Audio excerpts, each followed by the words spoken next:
সকলোকে ৰঙালী বিহুৰ শুভেচ্ছা আৰু শুভকামনা জনাইছোঁ।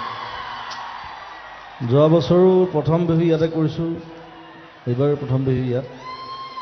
চ' মোক সকলোৱে জানে মই খাগুলিতে থাকোঁ আজিকালি। অলপ দিন মই থকা নাই কাৰণ মই ঘৰটো বনাব পৰা নাই, পইচা পাতি নাই।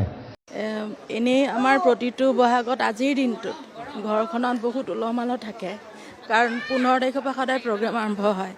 গতিকে দাদা বহু ব্যস্ত থাকে, কি পিন্ধিব কি নিপিন্ধিব, কেতিয়া প্ৰগ্ৰেম, আমি এইবোৰ কথা পাতোঁ। মই গুৱাহাটীত বেছিকেলি এটা প্ৰগ্ৰেম এটেণ্ড কৰোঁ সদায়, যিহেতু চাকৰি আছে মই চব যাব নোৱাৰোঁ। কোনটোত যাম, দাদাই কয় অমুকত যাব নালাগে, বহুত মানুহ হয়, অমুকত যাবি, এনেকৈ সিয়ে ছাজেষ্ট কৰে, তাত যাবি মানুহ কম, যাবলৈ সুবিধা।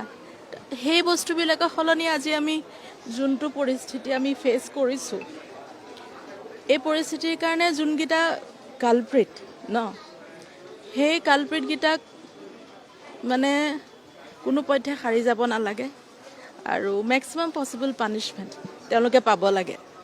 আদালতক এভিডেঞ্চ লাগে, সেইমতে তেওঁলোকে জাষ্টিছটো কৰিব। কিন্তু আমাৰ মনত আমিতো দেখিছোঁ বুজিছোঁ, তাৰ পৰা আমি গম পাইছোঁ কোন কোন হয়নে কালপ্ৰিট। গতিকে আমাৰ মনত আমি মনৰ পৰা তেওঁলোকক পানিছমেণ্ট দিয়াটোৱে আমি প্ৰাৰ্থনা কৰি আছোঁ, হয়নে। আৰু এটা কথা মানে মই ক'ব খোজোঁ যে ইমান দিনে জুবিন গাৰ্গ ৰাইজৰ কণ্ঠ হৈ আছিলে, ৰাইজৰ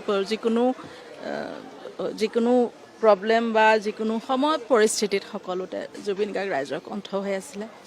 এইটো বহাগ য'ত আজিৰ পৰা আৰু জুবিন গাৰ্গক আমি নাপাওঁ,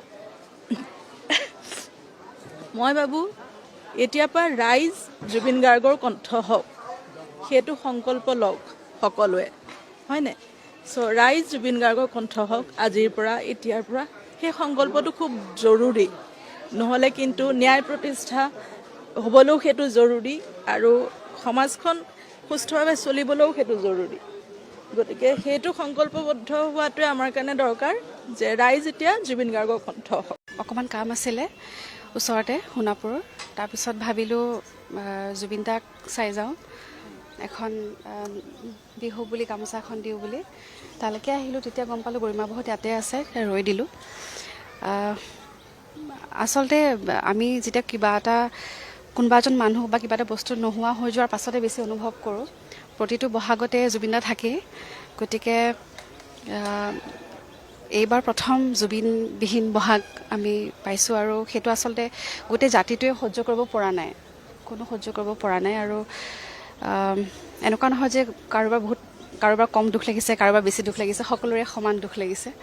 আৰু এই ক্ষেত্ৰত কি বুলি ক'ম, সকলোলৈ বিহুৰ শুভেচ্ছা দিলোঁ। লগতে যিহেতু অনুষ্ঠানসমূহ আৰম্ভ হ'ব, জুবিন দাৰ আশীৰ্বাদ ল'বলৈ ইয়ালৈ আহিছিলোঁ, ৰাইজৰ আশীৰ্বাদ ল'বলৈ আহিছিলোঁ। ধন্যবাদ।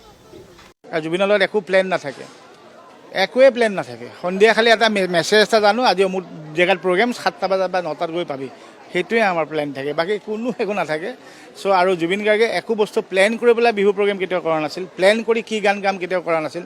আৰু প্লেন কৰিব কেনে 30,000 গানৰ কোনটো চিন্তা কৰিব, কোনটো গাম আজি। চ' আমি ষ্টেজতহে গম পাইছিলোঁ, এতিয়া ফটকৈ কৈ দিয়ে এইটো গানতে বহুত দিন গোৱা নাই। চ' আমাৰ কাৰণে বিহুটো এটা খুব ফূৰ্তি আছিল, তাৰমানে কেতিয়াও আমি কাৰণে সেইটো এটা মানে প্ৰগ্ৰেম আছে, কালি অমুক আছে, এইটো কেতিয়াও ভবা নাছিলোঁ। আৰু বিশেষকৈ নাভাবা কথাটো কি আছে জানা নাই, মানুহে জুবিন গাৰ্গ ষ্টেজত থিয় হোৱাটোৱে বিচাৰে, পিছফালে কোনে কি বজাইছে, কি জুবিন গাৰ্গে গাইছে, সেই চব লৈ মতলব নাই। জুবিন দা আমাৰ গাঁৱত আহিল, bus that was the main উদ্দেশ্য আছিল কমিটিখিনিৰ। আমি জুবিন দা আহিল আমাৰ তাত। কিছুমান এনেকুৱা কমিটি পাই যোনে কৈছে পাহাৰ দা আমি বুঢ়া হৈ গ'লোঁ, 35 বছৰ পৰা চেষ্টা দি আছিলোঁ, এইবাৰ কিন্তু আমাৰ সফল জুবিন দা আমাৰ গাঁৱত আমি আনিলোঁ, এতিয়া শান্তিত মৰিব পাৰিম। আৰু মানুহখিনি এনেকুৱা মানুহ পাইছোঁ। চ' আমাৰ কাৰণে সেইটো একো এটা ডাঙৰ কথা নাছিল, কিন্তু এইবাৰহে হ'ব। তাৰমানে এতিয়া জুবিনবিহীন আমি যিটো এতিয়া জুবিনৰ লগত থকা আমি যিমানখিনি মিউজিচিয়ান আছোঁ, আমাৰহে বহুত প্ৰেছাৰ হৈছে। কাৰণ আমি যিহেতু লাষ্ট পইণ্টত ভাবি পেলাই ক'লোঁ যে আমি জুবিনৰ লেগেচিখিনি জীয়াই ৰাখিম, সেনেকৈ যন্ত্ৰ আৰম্ভ হ'ল। চ' যন্ত্ৰৰ যাত্ৰা বিহু হ'ব বিনা জুবিন। চ' আমাৰ বহুত এতিয়া প্ৰেছাৰ আছে আমাৰ ওপৰত, বহুত গোটেই অসমৰ মানুহে আমাক চাই আছে, অসমৰ মানুহৰ আশীৰ্বাদ আছে।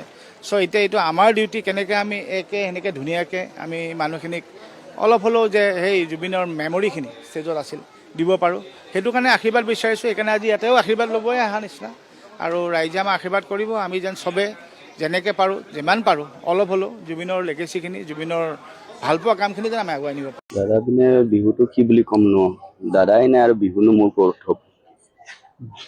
বিহুটো আহি থাকিব, মোৰ দাদাকতো নাপাওঁ, সেয়াই আৰু। বৰ দাদালৈ বৰ মনত পৰিছে আজিৰ দিনটোত। বৌ কাপোৰ কানি কিনে, দাদাক দিয়ে, গিফ্ট দিয়ে বিহু বুলি। আজি নিদিয়ে, কালি দিয়ে, কালি মানুহ বিহুত, আজি গৰু বিহু হয়। বৌ কিনে যেতিয়া আমাৰ ঘৰৰ বৌ কিনি দিয়ে, চবক দিয়ে। আমাৰ যিমান প্ৰগ্ৰেমত মানুহবিলাক যায় সকলোক দিয়ে, মানে যোনবিলাক বজোৱা মানুহবিলাক যে থাকে, ৰাজা দা সিহঁতক সকলোক দিয়ে। বৌ নতুন নতুন কাপোৰ দিয়ে বিহু বুলি। বৌৰ দাদাৰ কাৰণে কিনি দিয়ে, ধুনীয়া ধুনীয়া কাপোৰ কিনি দিয়ে, আমাকো দিয়ে বহুত। এই বছৰটো এক ধৰণৰ পৰিৱেশটো তেনেকুৱা ন, এবছৰ বহু আৰু মই শুনিছোঁ বহুত বিহুতলীয়ে চাগে বাতিলো কৰিছে। এইটো এটা শ্ৰদ্ধা দিছে সোঁৱৰিবলৈ তেওঁক, সেইটো কথাই কৈছোঁ যে এটা বছৰ সোঁৱৰোঁ আমি তেনেকৈ। য'ত যে পাতিছে তাৰ একো বেয়া কথা নহয়, পাতিব লাগে। যে পাতিছে যে গাওক, আৰু শ্ব' মাষ্ট গ' অন, সেইটো বাৰে বাৰে কৈছোঁ যে গীত মাত সংস্কৃতি কলা এইটো চলি গৈ থাকিব লাগিব, সেইটো ৰ'ব নোৱাৰে, নহ'লে এটা জাতিৰ পৰিচয় নাইকিয়া হৈ যায়। গতিকে নতুন প্ৰজন্মই যিখিনিয়ে কাম কৰি আছে তেওঁলোকক আমি চাব লাগিব, কি গাইছে কি নাই, কি লিখিছে। গতিকে এইটো চলি যাব, কিন্তু এই বছৰটো এটা শ্ৰদ্ধাঞ্জলি ধৰণৰ হৈছে। আৰু খেলি মেলিটো হ'বই মনত ন, এই বছৰ চবৰে ভাল নালাগিব নহয় মঞ্চবোৰ। দিনে ৰাতি যিটো মানুহে প্ৰত্যেকখন মঞ্চত ঘূৰি ফুৰিছিল, কেনেকুৱা খালী লাগিব, সেইটোতো লাগিবই, এইটো চব স্বাভাৱিক। গতিকে কিন্তু অহা বছৰৰ পৰা হ'লেও আমি এতিয়া নতুনলৈ চাব লাগিব, এইটোতো উপায় নাই। এটা জাতিৰ নতুন অংকুৰ ওলাব, আমি সেয়া চাব লাগিব আৰু চেলিব্ৰেট কৰিব লাগিব। বিহু এবাৰ নোৱাৰিম কৰিব, এবাৰ এনেও পৰিস্থিতি পৰিৱেশো তেনেকুৱা, গতিকে এইবাৰ বিহুটো নহ'ব। সেইটো এটা পৰিৱেশ, এটা সকলোৱে শ্ৰদ্ধাঞ্জলি জনাইছে এক ধৰণৰ, কিন্তু শ্ব' মাষ্ট গ' অন, কৰি থাকিব লাগিব। এইটো কথাও নহয় যে আমি তেওঁৰ যিটো কৰিছিল ভাল পাইছিল, সেইটো আমি প্ৰত্যেকজন শিল্পীয়ে কৰি ভাল পাওঁ। শিল্পীখিনিয়ে কৰি যাব লাগিব কাম। আৰু এখন দেশৰ এতিয়া ৰাজনৈতিক এইবোৰ কথাবোৰ বহুত ডাঙৰ ডাঙৰ লাগে, কিন্তু বহু যুগৰ পিছত যদি চাই, কিন্তু একচুৱেলি খুব দৰকাৰ সাংস্কৃতিক যিটো আমাৰ ৰিপ্ৰেজেণ্টেশ্যন, আমাৰ যোনটো অসমীয়া মানুহৰ যিটো এটা আমাৰ স্বভাৱ, সেইটো আমি হেৰুৱাব নালাগে। আমি কালচাৰেলি যিটো আমাৰ ৰিপ্ৰেজেণ্টেশ্যন ৱৰ্ল্ডত, মানুহে কয় মোৰ এতিয়াও যে ইমান মিঠা ভাষা, ইমান মিঠা কথা, মিঠা খানা, সেইখিনি ৰাখিব লাগে। আমি অসমীয়া হৈ থাকিব লাগে। সেইটোৰ কাৰণে শিল্প সকলো ধৰণৰ লিখা মানুহ, গোৱা মানুহ সকলোৱে নিজৰ কাম কৰি যাব লাগিব মোৰ মতে। গতিকে সেইটো ৰ'ব নালাগে। কিন্তু এই বছৰটো আমাৰ দুখটো লাগিবই। গতিকে অকণমান খেলি মেলি এটা হ'ব, এবাৰ তেনেকুৱা নহয়, মনটো অকণমান দুমোজালি এটা চলি থাকিব সকলোৰে। কিন্তু শ্ব' মাষ্ট গ' অন, সকলোৱে নিজৰ কাম কৰি যাব লাগে।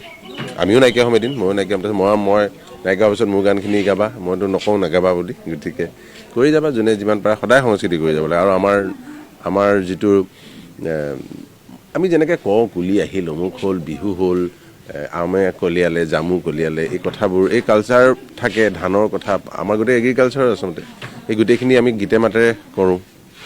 পখিলা, চৰাই, এই ৰিপ্ৰেজেণ্টেশ্যনখিনি বৰ ধুনীয়া, সেইখিনি থাকি যায় যুগে যুগে। আজিও ইংলেণ্ডত গ'লে চাই, ৰজাৰ ঘৰ চাই যদিও শ্বেক্সপিয়াৰৰ ঘৰো চায়, সেইটো কথা। যে ছিংগাপুৰত দিলেই হয়নে ইমান সোনকালে, তেওঁলোকৰ যি ক'ব আছিল ক'লে, আমাৰ যি ক'ব আছিল সোনকালে হ'ব লাগে। ফাষ্ট ট্ৰেক কৰিছে যদি খুব ফাষ্ট হ'ব লাগে, সেইটোৱে কথা। ইয়াত আৰু ৰাজনীতি কৰিছে নকৰিছে, সেইটো নিজৰ চোৱা কথা, কোনে চায়, কোনফালৰ পৰা বহি চাই আছে। একেটা কাহিনী দুটাৰ ৰূপ থাকে ন, সেইবোৰেতো আমাক একো ৰিজাল্ট নিদিয়ে। সেইবোৰ কথাই দিব জানো? সেইবোৰ কথাই নিউজ বঢ়াব, সেইবোৰ তোমালোকৰ ভাল হ'ব, কিন্তু আমি ৰিজাল্ট নাপাম, ৰিজাল্ট লাগে।